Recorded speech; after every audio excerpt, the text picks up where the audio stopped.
dagens coach tips skal vi se nærmere på fodboldøvelser med fokus på retningsbestemt første berøring, og teknikken du skal arbejde med for at give dine spillere så gode muligheder som muligt for selv at kunne arbejde videre med bolden. Så velkommen til coach tips.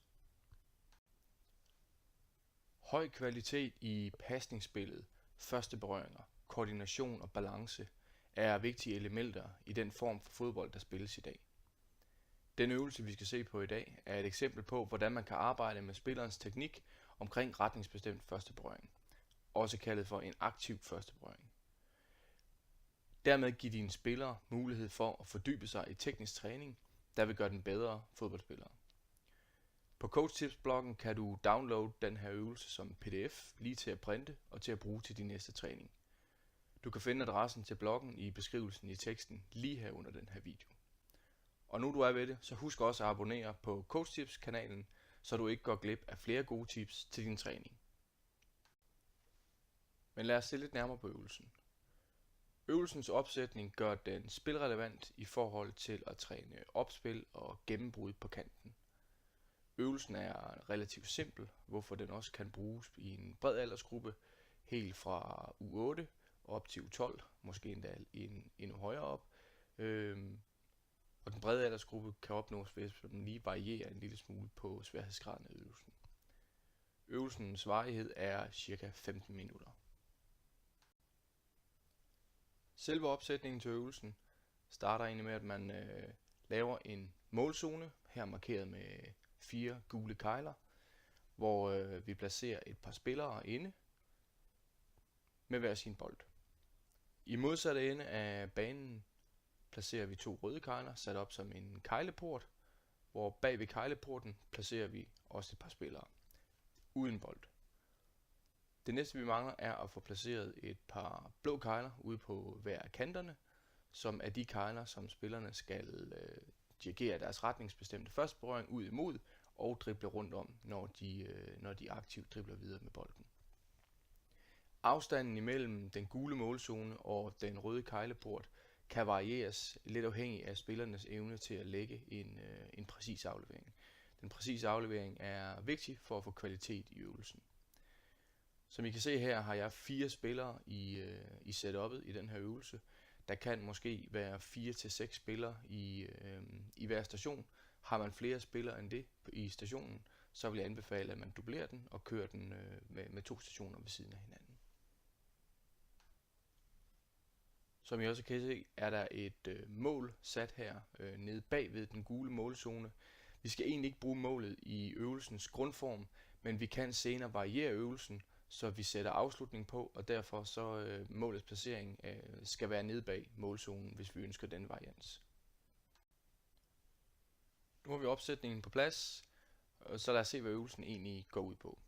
Vi har forreste spiller stående klar med bolden nede i målzonen. Spilleren laver en hård, præcis aflevering frem i banen. Vi har spilleren nede bag ved den røde port, løber igennem porten, løber bolden i møde og foretager en aktiv eller en retningsbestemt første berøring ud mod keglen.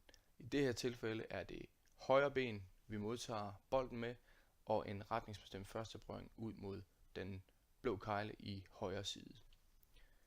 Spilleren med bolden dribler derefter ud mod keglen, rundt omkring keglen, spiller bolden retur ind i målzonen og løber selv efter og kommer om bag køen.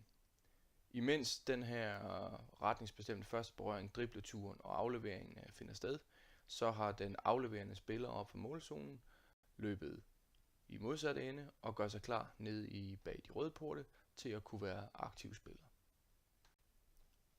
Lad os prøve at se, hvordan øvelsen kunne se ud, når den bliver sat sammen. Vi har første spiller stående klar med bolden. Den gode aflevering ned. Vi ser, hvordan den modtagende spiller løber igennem kegleporten og aktivt løber frem og modtager bolden.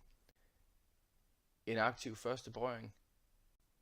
Fortsætter dribleturen rundt omkring den blå kegle. Aflevering tilbage i målzonen, hvor man selv løber med, og samtidig er forreste mand, der satte bolden i gang med saven, løbet ned bag rød kegleport. Det vi som trænere skal have fokus på i den her øvelse, det er at første berøring gælder om, at spilleren bliver så dygtig til at udføre den, så det gør spillerens anden berøring god. Det vil sige, i det her tilfælde vil vi gerne have så god en retningsbestemt første berøring på, så den modtagende spiller let kan føre bolden videre i god fart, drible den ned omkring blå kejle og lægge afleveringen tilbage i målzonen. Den retningsbestemte første berøring skal have vinkel, den skal have retning ud mod kejlen. Vi vil gerne have fokus på, at den modtagende spiller løber bolden i møde, altså ikke bliver stående bag ved den røde kejleport og venter på, at bolden skal nå derned. I det spilleren modtager og laver sin retningsbestemte første berøring, skal vi dæmpe bolden, altså tage bolden med sig, og vi skal træne både at kunne gøre det med inderside og med yderside. Og endelig, super vigtigt, skal vi selvfølgelig sørge for både at få brugt højre og venstre fod. Her plejer jeg at gøre det, at jeg kører øvelsen for eksempel 6 gange til højre og herefter skifter, og kører så øvelsen 6 gange ud mod den blå kejle placeret i venstre side. Freestyle-øvelsen er en god øvelse til at starte en træning med fokus på driblinger. Der er ingen pres på spilleren med bolden, og hun kan have fuld fokus på at få masser af boldberøringer og holde bolden helt tæt på fødderne. I øvelsen kan vi arbejde både med teknik og spillerens kreativitet til at finde på løsninger, når de dribler. Igennem hele øvelsen er det din rolle som træner at opmuntre dine spillers kreativitet i øvelsen og prøve at få dem til at udfordre sig selv i deres driblinger. Selve opsætningen af øvelsen er en ganske simpel firkant, som I kan se på tegningen, med så mange kejletoppe som muligt, spredt i et tilfældigt mønster i centrum af firkanten. Spillerne er placeret over for hinanden i de diagonale hjørner. Her har jeg vist det ved, at de røde spillere skal arbejde med hinanden, og de gule spillere skal arbejde med hinanden. Instruktionen til spillerne er, at de blot skal drible gennem kejletoppene i midten, helt som de selv vil. De vælger altså vejen igennem helt frit, uden restriktioner. Øvelsen kræver orientering, da både rød og gul spiller dribler gennem kejlerne på samme tid. Det vil sige, rød og gul spiller dribler frem mod kejletoppene. Man vælger helt frit, hvilken vej man tager igennem, udfordrer sig selv og ikke vælger den letteste vej hver gang. Man er nødt til at orientere sig, da både rød og gul spiller dribler i kejletoppene på samme tid. Man dribler ud af kejletoppene og hen til sine diagonale medspillere, afleverer bolden, som så kan tage en tur i kejletoppene. Det du som træner skal kigge efter i denne øvelse og opmuntre er, at dine spillere ikke er bange for at bruge begge fødder, når de dribler i kejletoppene. At spillerne ikke er bange for at udfordre sig selv i vejen gennem kejlerne. Det er let at vælge en nem rute, men prøv at arbejde med dem og få dem til at vælge en svær vej igennem, mens de stadig holder fokus på at være i fuld kontrol med bolden. Og husk, det er spilleren, der skal styre bolden, og ikke omvendt. Og det sker kun, hvis bolden hele tiden holdes.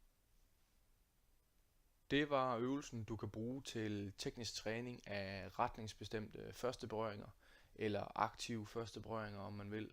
Husk, at du kan downloade øvelsen på skrift og med en lille tegningsinstruktion som pdf på CoachTips-bloggen. Du finder adressen til bloggen i beskrivelsesteksten lige herunder den her video.